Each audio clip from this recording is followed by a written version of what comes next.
अंतिम तीर्थेश वर्धमान स्वामी के शासन में हमसे विराजते और उनकी पावन पीयूष देशना हम सभी के लिए परम उपकारी। अनादिकाल से हमारी आत्मा में जो जन्म, जरा और मृत्यु रूपी रोग लगे, उन रोगों का उपशमन करने वाले कोई परम औषधि है तो वह एकमात्र यह जनवाणी।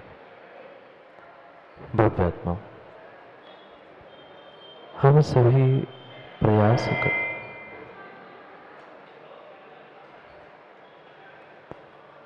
प्रयास कर रहे थे परिवर्तन का। आज तक भौतिक परिवर्तन हमने प्राप्त कर लिया, शारीरिक परिवर्तन भी हमने प्राप्त कर लिया, पर आज तक हमने भावनात्मक परिवर्तन नहीं कर पाया। स्वयं का मानसिक भावात्मक परिवर्तन हम आज तक नहीं कर पाए, कारण हमने ऐसी भाव और भावनाओं को प्राप्त ही नहीं किया। और कुछ दिन से हमारा यही पुरुषार्थ चल रहा था, 12 भावना के माध्यम से अपने स्वयं का भावात्मक परिवर्तन कर। क्योंकि समझना, आज तक हमने पर्याय से पर्यायांतर, द्रव्य से द्रव्यांतर, स्थान से स्थानांतर अनेक बार कर लिया, पर जिन भावों को प्राप्त करके मैं अपने जीवन में बदलाव ला सकता था, उन भावों से भावांतर मैं नहीं कर पाया। सुबह से लेकर शाम तक मात्र विषय, कषाय, इंद्रिय, भोग, माँ, इसके अलावा हमने क्या किया? नहीं किया। कभी कभी भोजन रोज रोज करके वही दाल रोटी बोर होते हैं तो हम कुछ बदल देते, पर जैसे भोजन 8-10 दिन में बदलते हैं, क्या ऐसे ही हम 4-8-10 दिन में अपने भाव बदलते, अपनी भावनाएं बदलते हैं? शायद नहीं बदलते।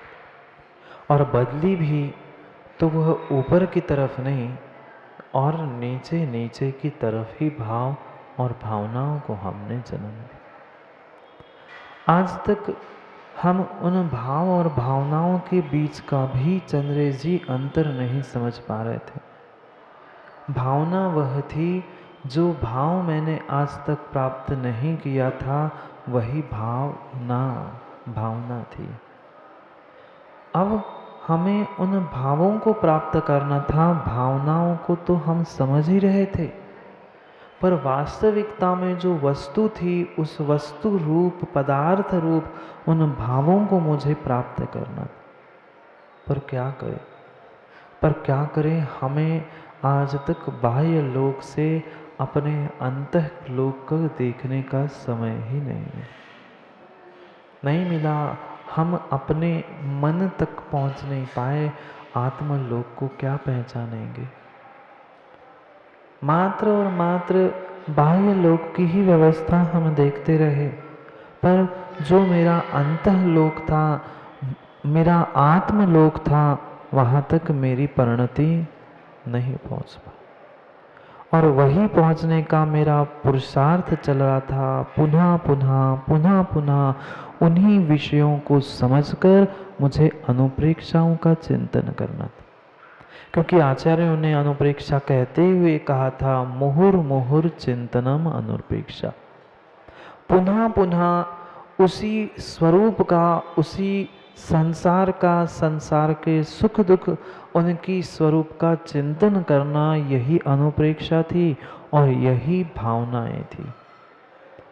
बस जब तक भोजन में भी अच्छी भावनाएं नहीं होती, तब तक माँ भोजन भी अच्छा नहीं बनता।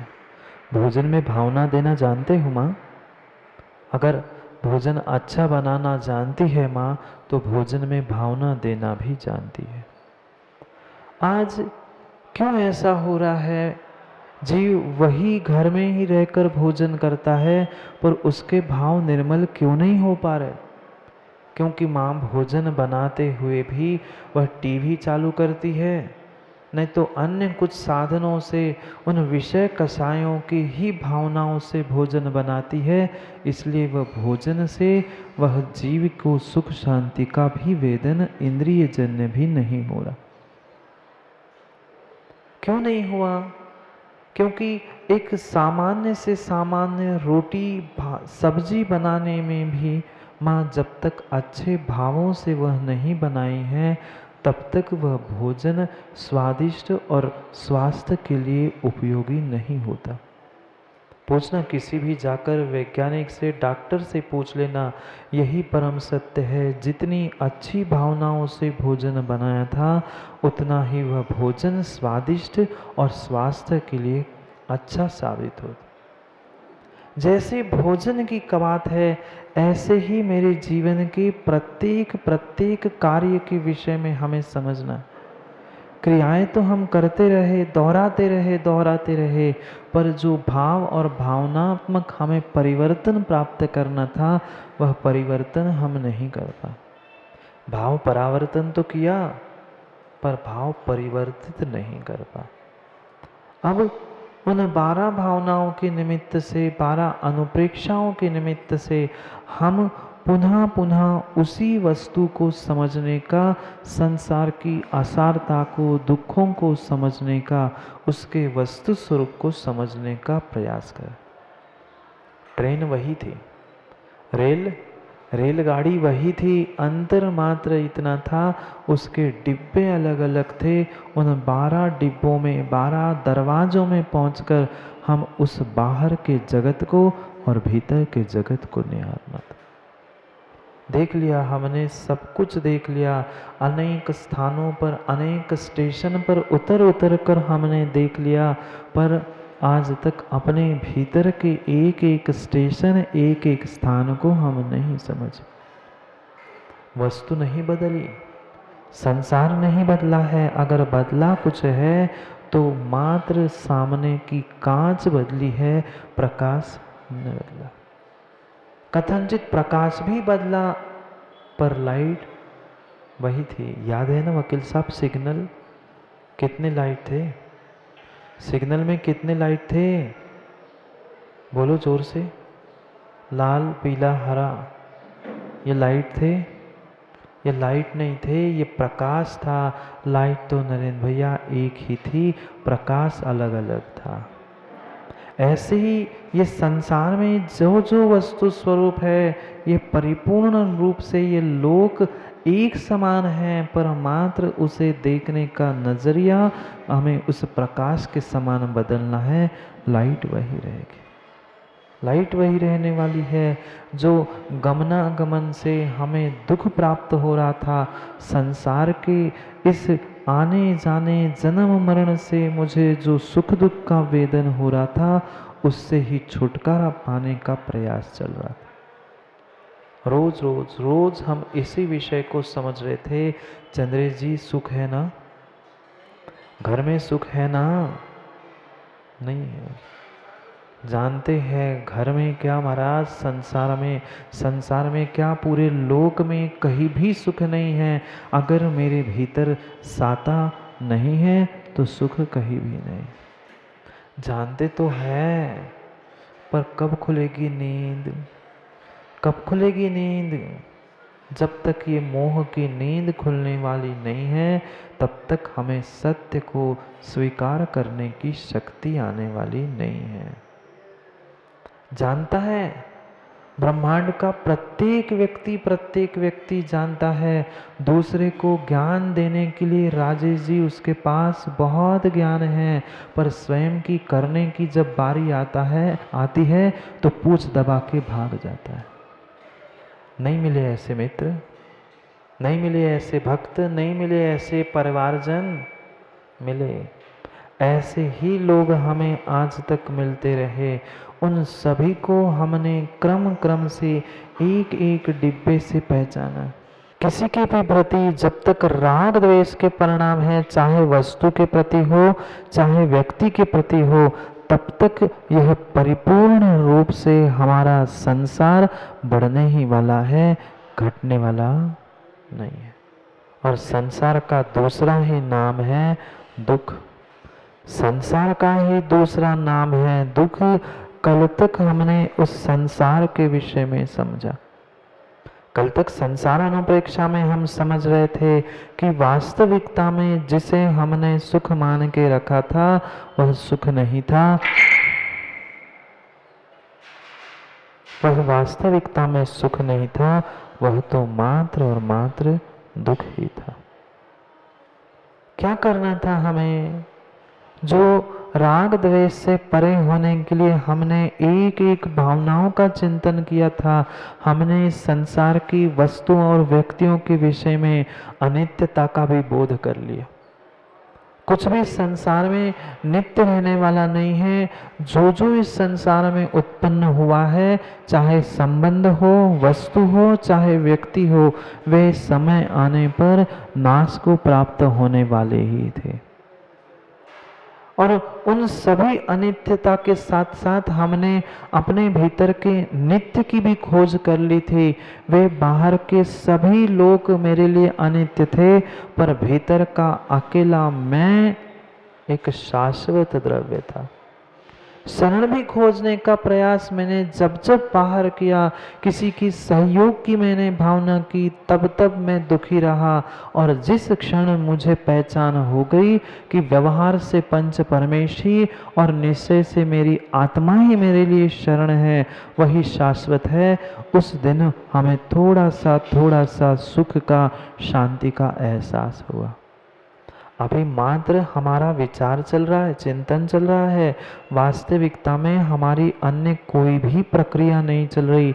भावात्मक परिवर्तन का प्रयास चल रहा है। वही विषयों को पुनः पुनः इसलिए चिंतन में हमें दोहराना है कि एक बार हमें कोई भी विषय समझ में नहीं आता, चाहे ज्ञान का विषय हो, चाहे वह विषय भोगों का विषय हो, कषायों का विषय हो।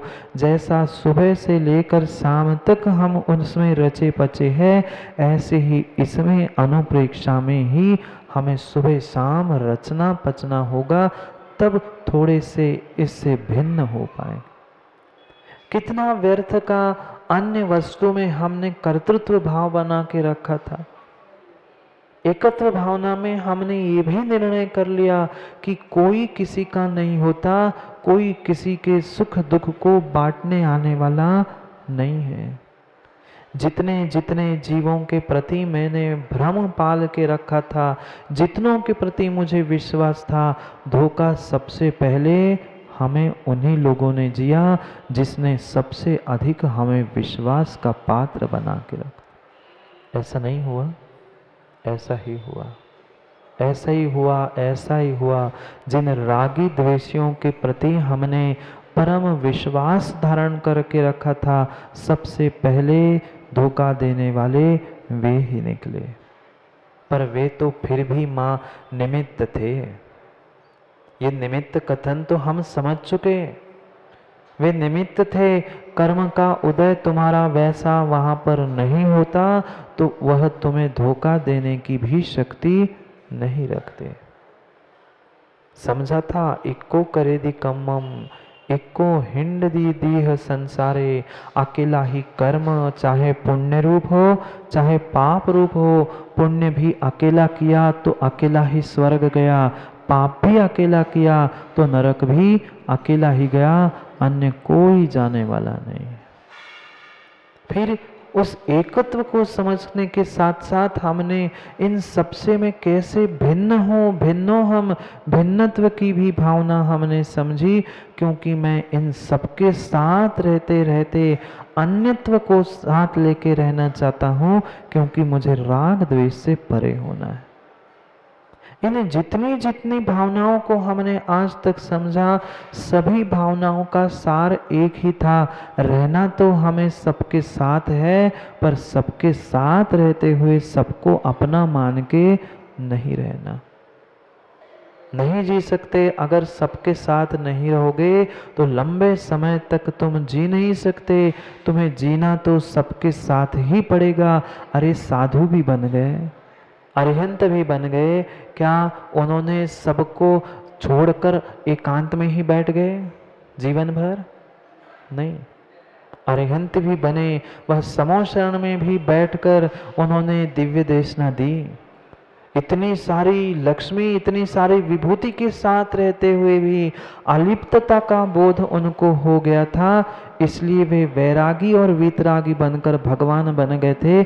हमें भी वैरागी और वीतरागी ही बनना है, पर वीतरागी बनने से पहले हमें वैरागी बनना होगा, और उस वैराग्य को प्राप्त करने के लिए एक एक अनुप्रेक्षा और भावनाओं का चिंतन हमारा जारी था। उन भावनाओं को समझकर ही, भीतर की भावनाओं को जागृत करके अनादि की भूल को हमें सुधारने का प्रयास करना। माँ भूल नहीं की ना आज तक? आज तक आप लोगों ने भूल नहीं की ना पंडित जी? भूल ही की है। पंडित जी कह रहे महाराज जी भूल की है इसलिए तो यहाँ है, परम सत्य है। कम से कम भूल समझ में तो आ रही है, आज समझ में आएगी तो कल कभी सुधार में भी आएगी। पर सुधार तभी होगा जब हम अपनी गलती को स्वयं से सुधारने का प्रयास भी करेंगे। पर क्या करे, क्या करे, क्या करे? हमारे भीतर वकील साहब इतना पर वस्तु के प्रति कर्तृत्व बैठा है, इतना बड़ा प्रचंड अहंकार और कर्तृत्व बैठा है। हम प्रत्येक वस्तु के कर्ता बनना चाहते हैं। घर की हम मुखिया है सो हम घर चला रहे हैं, हम समाज में भी कुछ हैसियत रखते हैं, हम भी बहुत बड़े वाले हैं सो हम समाज के भी कर्ता अपने आप को मानते हैं। समाज क्या, घर क्या, हम तो पूरे देश क्या, पूरे ब्रह्मांड के ही कर्ता अपने आप को मानते। नहीं मानते? मानते हैं। वहाँ दुख क्यों मिलता है घर में? दुख का सबसे बड़ा कारण यही है कि मैं अपने आप को सबका कर्ता मानता हूँ। मैं सोचता हूँ मैं जैसा कहता हूँ चंद्र जी वैसा मनोज को और सबको मानना चाहिए, और जैसे ही वो तुम्हारे हिसाब से नहीं चलता वह तुम्हें टेंशन आती है, दुख उत्पन्न होता है, जीवन की अशांति प्रारंभ हो गई। आज कर्तृत्व को ही समझना है, कौन किसका कर्ता? पूरे ब्रह्मांड के हम अपने आप को कर्ता मानते हैं, पूरे ब्रह्मांड के कर्ता हमने भगवान को मान के रखा, कोई किसी का कर्ता नहीं है। आज लोक अनुप्रेक्षा को प्रारंभ कर रहे हैं कुंद कुंद स्वामी, बहुत सुंदर बात कहने वाले हैं। कौन किसका कर्ता? क्या आप घर, परिवार, समाज, लोक के, ब्रह्मांड के कर्ता हो? परमात्मा के कर्ता हो? क्या परमात्मा आप सबका करता है? परमात्मा भी ना मेरा, ना समाज का, ना देश का, ना राष्ट्र का, ना इस ब्रह्मांड का, ना इस लोक का वह परमात्मा करता है। नहीं करता, नहीं करता। इस लोक की व्यवस्था हमें समझनी है। जब तक बाह्य लोक समझ में नहीं आएगा तब तक आत्म लोक भी समझ में आने वाला नहीं है।